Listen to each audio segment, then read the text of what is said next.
gap that Secretary Blinken apparently refers to is big enough to have created a graveyard for 7,000 Palestinian children so far.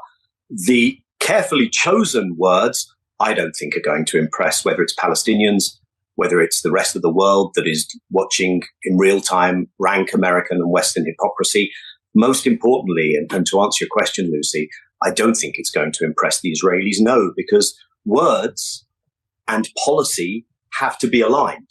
And if the American policy, which is what the Israelis are experiencing, is to appropriate funding for Israel's war, provide weapons for Israel's war, make sure that when there is a discussion at the United Nations Security Council, if there's any meaningful resolution, America vetoes it, and for the US government to continue parroting key Israeli propaganda, talking points and disinformation, as long as that's the case, then I think the Israeli leadership will feel very comfortable that they have a lot of running room left to continue with the killing, whether in southern Gaza or elsewhere, and to exacerbate this humanitarian catastrophe. Daniel, the US give billions of dollars in aid, though. That is one tool that they have. Is it time that they started to use that as a way of trying to change things? No, I think the time was after 100 children, 1,000 children, 2,000 children. It's well past time that they should use that. They have been conspicuously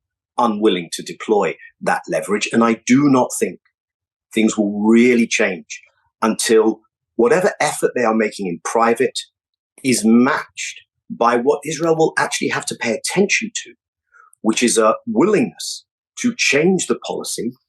Things are only going to get worse otherwise. You're also, by the way, not going to get the hostages out, which is another dimension of this. So if we want to have a permanent cessation, then the pressure inside Israel, by the families, for instance, the pressure the rest of the world is saying will have to be matched by an American position which no longer indulges the mass killing of civilians. And I think it's a disaster for America as well.